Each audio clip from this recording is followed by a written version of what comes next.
Hello, hello, Leo Collective. Ako po si James from James Tarot PH. Ito po ang inyong monthly reading for March 2026. Nako, nasa third month na po tayo ng taon. Ano po naghihintay sa inyo para sa mga petsa na yan? Let's begin. Inhale and exhale. Holy Spirit, Spirit Guides, ibigay natin kay Leo ang mga mensaheng dapat nilang malaman para sa buwan na ito. In your overall energy, meron kang the Knight of Wands. In the area of what you need to focus on, meron po kayong the Six of Pentacles. Beautiful. In the area of what you need, meron po kayong the Knight of Swords. Beautiful. In the area of what's affecting your current energy, meron po kayong the Ace of Cups. Lovely, lovely, lovely. In your near future, meron po kayong the Seven of Swords. In your challenge for the month, meron po kayong the Nine of Pentacles. In your fortune, meron kang the Five of Swords. Beautiful. In your divine messages, meron kang the Knight of Cups. At ang outcome nyo po for the month, patulay ng Abril, ito po yun. Mamaya sabay-sabay po natin siyang bubuksan at the end. But first, mga mahal kong Leo, thank you po muna sa lahat po ng mga hindi nag-i-skip ng ads. Malaking tulong po yan para sa akin. Every time po na meron tayong libreng reading para po sa inyo. Salamat din po sa bawat like and comment. Malaking tulong din po yan. Thank you. So, in the background of your reading, meron kang the Empress card. Kitang-kita ko dito, Leo, meron kang abundant energy sa buhay mo. Okay? Marami kang pwedeng mapanalunan, mapalago, maging successful, mapadami, matagumpay. Ganyan. So, kunin mo tong opportunity na to para magawa yung isang bagay. Kasi kayang-kaya mo siyang padamihin, pamultiplyin, or maging successful in its own right. Okay? Sabi dito, huwag kang matakot, huwag kang mangamba, relax ka lang, no? Kapag kasi okay ka, okay lahat ng pinapangalagaan mo. Kaya importante dito, while creating yung abundance sa paligid mo, trabaho, negosyo, career, kaperahan, kailangan okay ka. Okay? Okay ang katawan, okay ang isip, relax. Kasi mas lalago daw to pag okay ka. Okay? Very important ito. So, partneran natin yan ng card of the month. Meron kang rebirth. Every end is a new beginning. So sabi dito, kung ano man yung mga bagay na tatapusin mo na or titigilan mo na, ito na yung start para pumasok yung mga bagong bagay. So, kung meron ka mang mga pinabayaan, binitawan, or iniwanan, makakaasa ka, napapaltan yan na mas higit pa at mas maganda pa. Okay? Very good for you. So, in your core energy, meron kang the Knight of Wands. Si Knight of Wands, sinasabi dito na this month, maging masigasig ka, Leo. Meron kang dalawang knights here, tatlo pala, Knight of Wands, Knight of Swords, and Knight of Cups. Talagang it's all about your movement, no?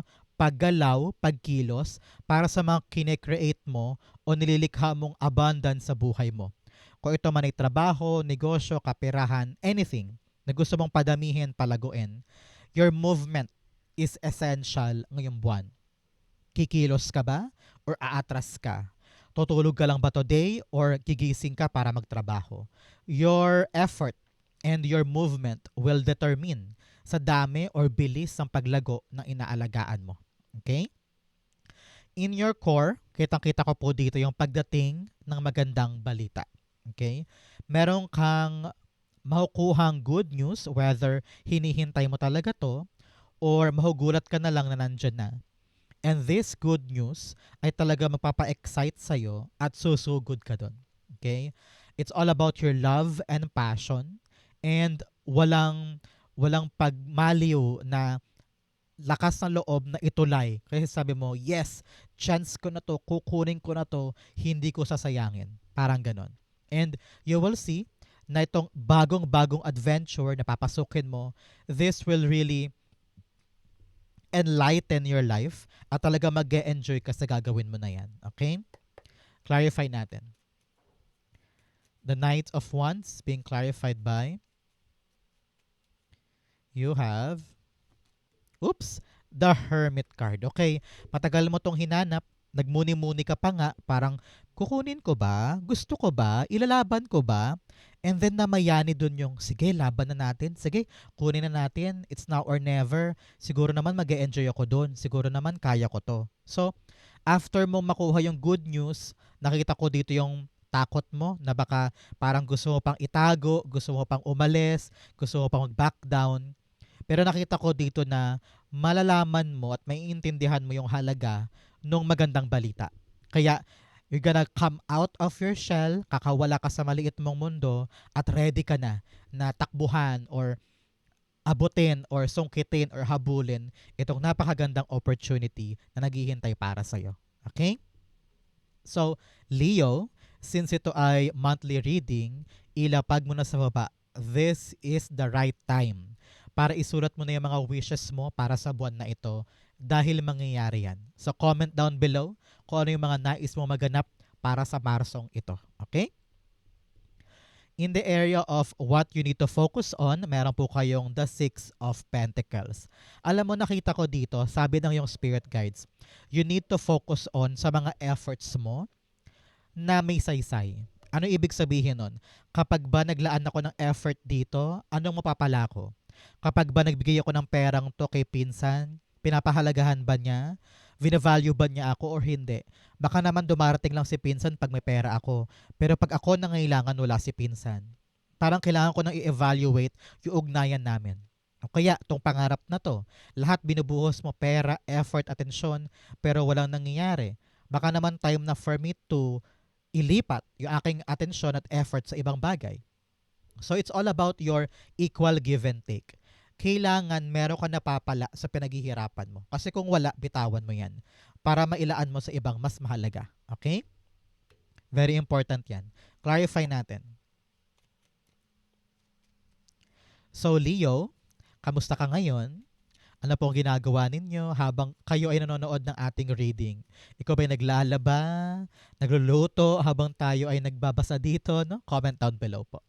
Six of Pentacles, Strength card. Yes, panahon to para magpakatibay ka at tapangan mo ang sarili mo sa pagputol o kaya pagbitaw sa mga bagay na wala nang saysay. Example lang to.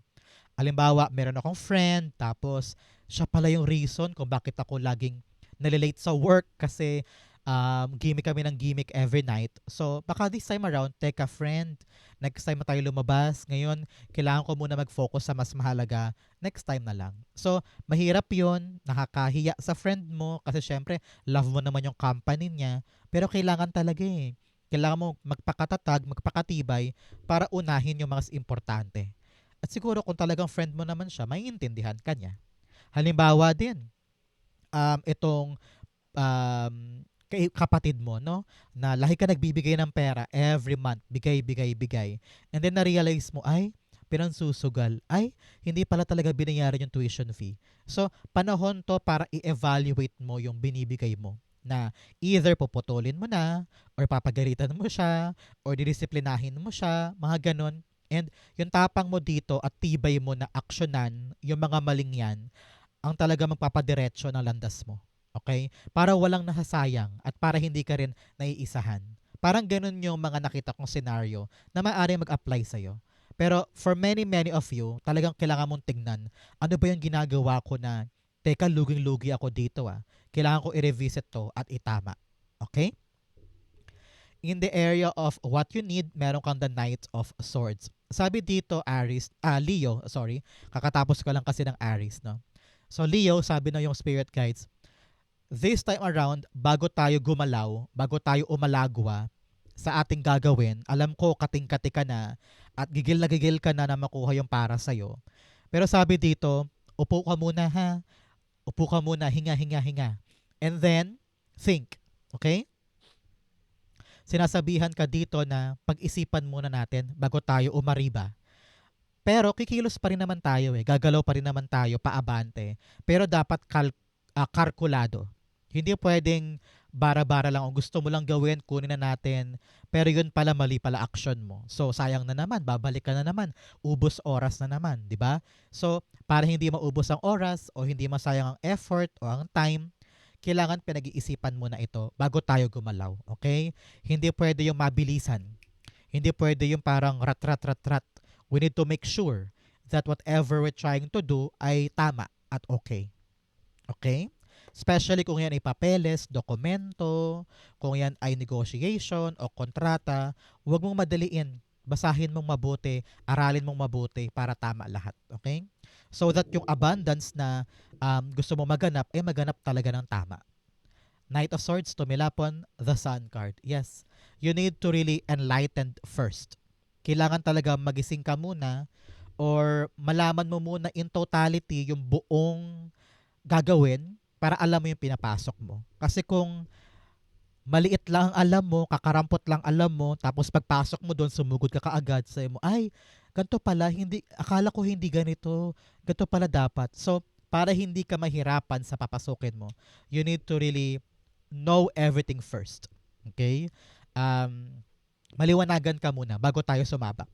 But at the same time, be optimistic, nakakayanin mo to, at ilalaban mo. Just enjoy the process sa pagtatrabaho or sa pagpaplano, everything will be fine. Okay?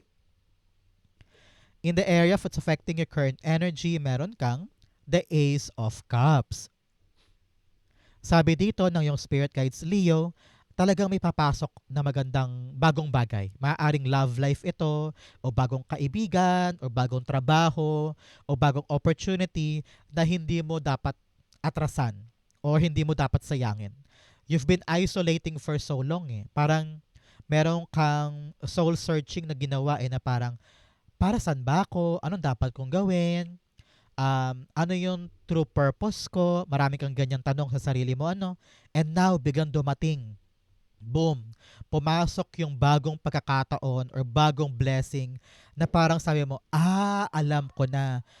Gets ko na. So dahil na-excite ka sa mga pumasok na bago at naintindihan mo kung anong saysay niya sa'yo, ilalaban mo na siya forward. Susugod ka na, gaganahan ka na, excited ka, natahakin siya. Parang ganon. So congrats and good luck kung ano man tong bagong bagay na to. Maaring new job, new career path, or bagong pag-ibig pwede din na talaga namang sasagot sa lahat ng mga tanong mo at magbibigay sa iyo ng exciting journey forward. Okay? Clarify natin to. Ace of Cups being clarified by the Five of Swords. Okay. Sabi dito ng yung spirit guides, you have 5 here. Talaga namang changes are coming. May darating na pagbabago sa buhay, may darating na pagbabago sa ginagawa na talaga namang a-actionan mo to change your story. Okay? So, 5 of Swords clarifying our Ace of Cups. Sabi dito, haharapin mo na yung dahilan kung bakit ka nahihirapan. And itatanong mo sa puso mo kung ano ba talagang gusto mo. Nakita ko dito yung kalakasan ng puso mo na lumaban hanggang dulo, na wag indahin yung problema, wag indahin yung mga toxic people, and you will just follow your heart. Kahit pa anong sabihin ng ibang tao sa paligid, kahit pa yurakan ka or i-downplay ka or sabihin sa'yo yung mga maling bagay, ilalaban mo. Kaya sabi mo, time na for me. At hindi ka nila mapipigilan kahit paanong gawin nila. Because now, you are honoring your heart. You are honoring your happiness. And you are giving light to what you really feel at kung ano yung magbibigay sa'yo ng kaligayahan. Okay? In the area of your near future, eto ka, the Seven of Swords. Kitang-kita ko dito yung parang you're working alone. Parang ayaw mo umasa sa iba, ayaw mo maging dependent sa iba, kasi nga maraming tao sa paligid mo, hindi maaasahan, hindi mapagkakatiwalaan, kaya yung mga gusto mong gawin, ikaw ang kumikilos mag-isa. Talagang tinatrabaho mo to, hands-on ka. Kung ito man ay negosyo, o kaya project, o kaya endeavor sa buhay, kitang-kita ko dito yung pagkilos mo on your own volition, on your own timeline. Kasi nga parang wala kang tiwala sa ibang tao eh. So ngayon pinapayuhan ka dito Leo na hush muna. Sikretuhin mo lang muna to. Wag mo muna i-broadcast, wag mo muna ipamalita. Talagang gawin mo siya in shadows, gawin mo siya in secret, or quiet ka lang muna. Saka mo na sabihin kapag buo na, kapag tapos na. Pero ngayon, ilihim muna natin para walang mga pakialamera, Walang mga evil eye, walang mga bad intentions or mga negative na energy sa paligid na makaapekto sa ginagawa mo. Okay? Seven of Swords, you have the Moon card. Yes, ilihim muna natin. Let it all be secret. Let it all be in the dark. Huwag mo munang hayaang mahayag ito sa ibang tao para hindi masira, para hindi mapurnada, para hindi maantala. No? So, talagang work in shadows. And saka na lang natin to sabihin kapag ready na or sigurado ka na. But at the same time, sabi dito, alam ng yung spirit guides na marami kang takot, marami kang tanong, marami kang hindi naiintindihan. So, kapag ganun, wag mawalan ng pag-asa, idiretso mo yan, believe in yourself. Kung kailangan aralin, edi aralin. Kung kailangan malaman, edi itanong, no? So, maraming solusyon pagdating sa mga hindi mo alam. You can do your best para alamin yung tamang sagot o alamin yung tamang proseso. Kumbaga, hindi ka dapat mapigilan ng mga uncertainties or malabo. The more na malabo, the more na kailangan talagang sipagan mo para luminaw. Okay? Sabi dito, kung ano naman to mga issue na pagdadaanan mo, temporary lang to. Kayang-kaya mo tong lagpasan, kayang-kaya mo tong ipanalo. Okay? In your challenge, meron kang Ride the Storm and Soul Mirrors. Sabi dito, kung gusto mong magkaroon ng magandang reflection sa'yo, yung gusto mong gawin nila sa'yo, dapat ikaw yung living example nito. Example, ayaw mong niloloko ka, so make sure ikaw dapat hindi ka nagsisinungaling. Example, kung gusto mo nirespeto ka, dapat irespeto mo rin sila para ibalik sa'yo. Okay? Ride the storm, sabi dito, daanan mo lang yung problema, daanan mo lang yung issue, yung lubak. Kailangan matuto kang sumakay sa agos because nakita ko na kayang-kaya mo lagpasan kahit ano. So, do not control things, huwag mong puwersahin, daanan mo lang, everything will be fine. Okay? In your challenge, meron kang the Nine of Pentacles. Sabi dito, Leo, panahon na para bigyan mo naman ng chance yung sarili mo. For a very long time, bigay ka ng bigay eh. For other people, no? Bigay ka ng bigay, lahat binibigay mo. Pero nakakalimutan mo daw yung sarili mo. Okay? So always, always put yourself sa equation ng mga pinapahalagahan mo. Halimbawa, pag sumweldo ka, lahat ng pera mo binibigay mo sa pamilya. Paano ka naman? So magtabi ka for yourself. O kaya i-reward mo yung sarili mo na gusto kong bumili ng ganito, gusto kong bumili ng ganyan. Okay lang naman yun eh. As long as kasya pa sa budget, di ba? So, don't forget to reward yourself kasi deserve mo yun. Ang importante dito ay tumatayo ka sa sarili mong paa, very, very independent ka, and you know what you want. Sa panahon to para, I don't know why, i-reward mo ang sarili mo sa mga pinaghihirapan mo. Kasi deserve mo yan. Okay? Huwag kang mag-guilty kapag halimbawa gusto mong bumili ng bag, sayo mo, ay wag na, sa kanila na lang para pandagdag. Eh, ang tagal-tagal mo nang gustong bilhin yan. So parang wag mong um, i-deprive ang sarili mo ng kaligayahan kasi deserve mo naman yan. Saka pera mo naman ata yan, di ba? So, make sure na meron ka rin binibigay sa sarili mo. Okay? Nine of Pentacles, the Four of Pentacles. Yes, masyado mong ginaguard yung mga bagay, parang tight grip, mahigpit ang pagkakayakap mo, kaya hindi ka masyado nag-enjoy, Leo. Example, sa whole linggo na ito, trabaho ka ng trabaho from 7 a.m. to 5 p.m. Tapos pagkatapos uuwi ka, mag-aasikaso ka pa ng ibang bagay. You're so caught up with your responsibility na nakakalimutan mo na mag-enjoy. I understand na meron ka mga dapat bayaran na bills, meron ka mga responsibilidad, pero kaakibat nun, baka ma-burnout ka eh. Baka mapagod ka, baka maupos ka. Kaya importante ine-enjoy ang buhay. Huwag masyadong seryoso, huwag masyadong mahigpit na pagkakayakap sa mga importante para makahinga ka naman. Okay? Very important yan. In your fortune, meron kang reaching your destination. Your light is shining brightly. Talaga namang malapit ka na daw patungo sa mga kine-create mo o sa mga gusto mong puntahan. Congrats po. This is your sign. I-claim mo to. You also have impasse. Reflect and redirect your energy. Kapag daw alam mong dead end na or wala na magaganap doon or sarado na or parang ending na dyan, lumipat ka na. Huwag mo nang sayangin pang oras mo sa mga bagay na wala kang mapapala. Okay? Very important to. In your fortune, meron kang the Five of Swords. Nakita ko dito panalo ka eh. Meron kang argumento or meron kang nilalabanan, isang battle or isang kompetisyon na para bagang sa huli, sa'yo ang huling halakhak. No? Either away to with family member or problema sa opisina or problema sa trabaho na parang feeling mo, kaya ko ba tong ipanalo? Kaya ko ba tong labanan? Kaya ko ba tong itawid? Eh napakahirap na, sakit-sakit sa ulo, sa damdamin, sa katawan. Kaya ko pa ba?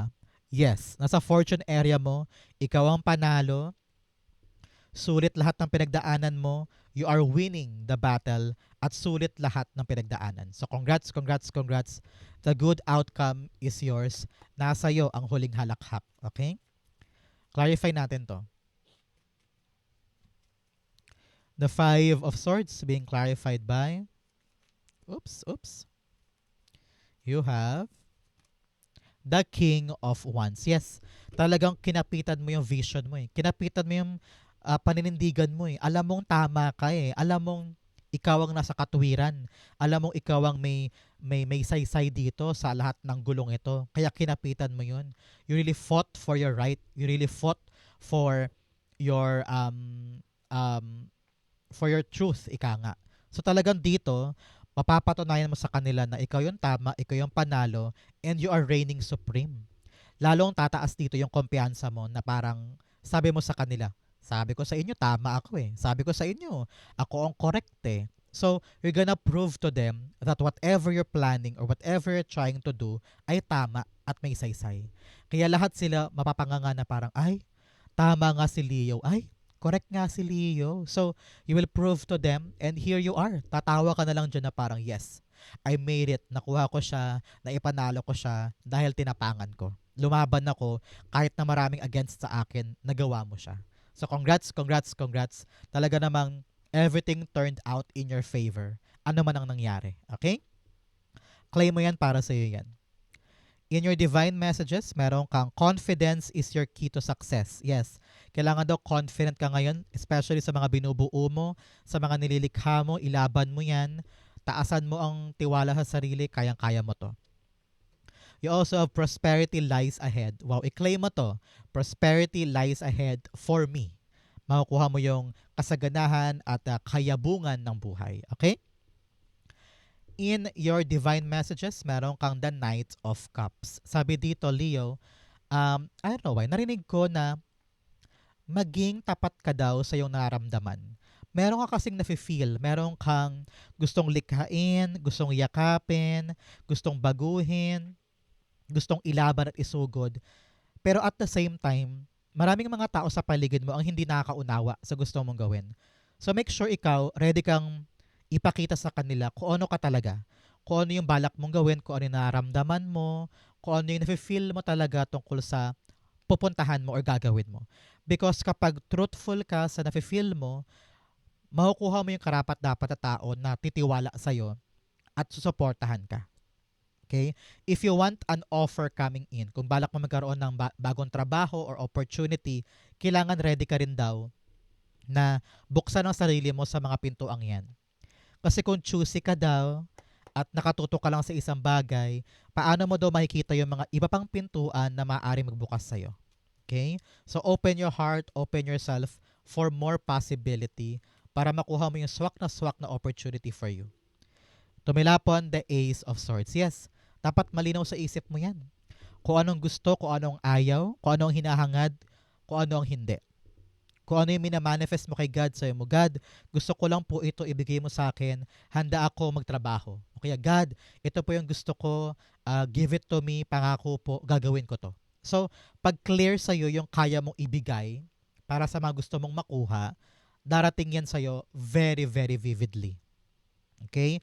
So, ngayon, sabi, huwag susuko. Continue fighting para makuha mo yung gusto mo. Okay? Outcome mo to.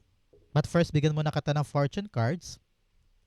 You have I, psychic ability, trust your intuition. Kapitan mo daw yung intuition mo, yung puso mo, para sa mga gagawin mong bago. Okay? You also have bridge, successfully overcoming a problem. Wow, claim mo to. Talaga namang successful daw ang pag-overcome mo sa isang problema. Congrats, congrats, congrats.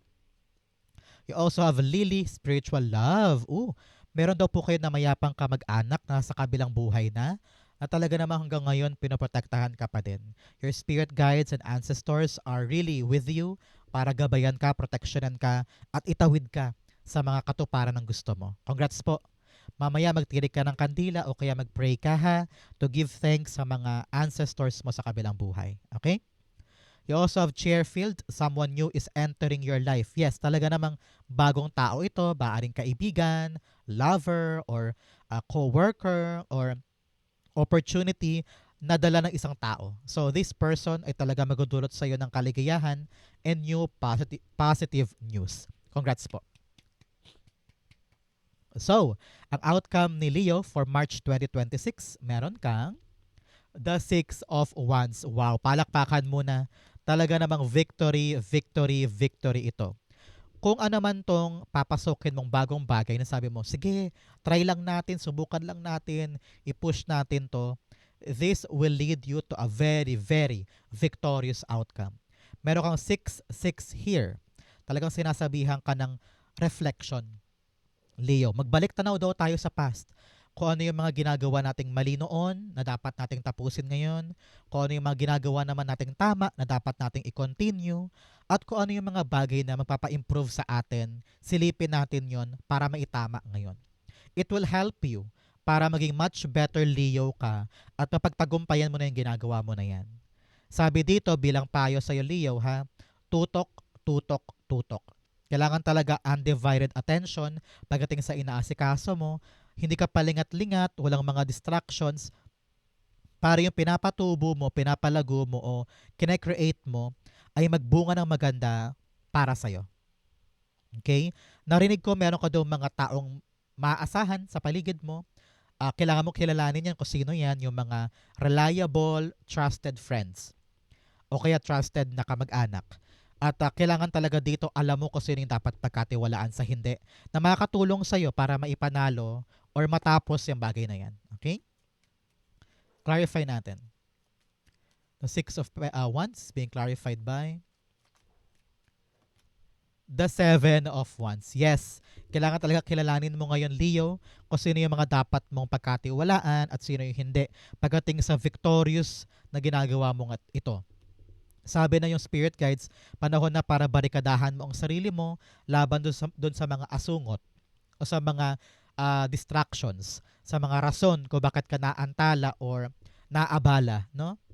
Kailangan daw mag-set ka na ng boundaries against them to impose respect, to impose privacy, para makatutok ka talaga sa kinakailangan. Kasi kung hinahayaan mo lang na istorbohin ka ng mga taong yan or awayin ka or payahan ka or maliitin ka, walang mangyayari. So, learn to drown out the noise and focus on what's important na talaga namang alam mong dapat mong ipanalo. Okay? So, ikaw ay tinetest lang ni universe eh. Tinetest ka lang niya sa kung hanggang saan ang kaya mong gawin para panindigan itong bagay na gusto mong mapanalunan. Okay? You need to give your all, defend your position, defend your post, at ipaglaban to hanggang sa maipanalo mo. Okay? Napakaganda nito para sa iyo, Leo. A very, very good outcome para sa Marso. So, kung saan po kayo nakaresonate, comment down below, babasahin ko po yan. Good luck and congrats po para sa inyong March 2026. Thank you, Holy Spirit, Spirit Guides, for the clarity and messages na dapat malaman ng mga Leo today. Thank you po for watching hanggang dulo. I love you. This has been James for James Tarot PH. God bless everybody.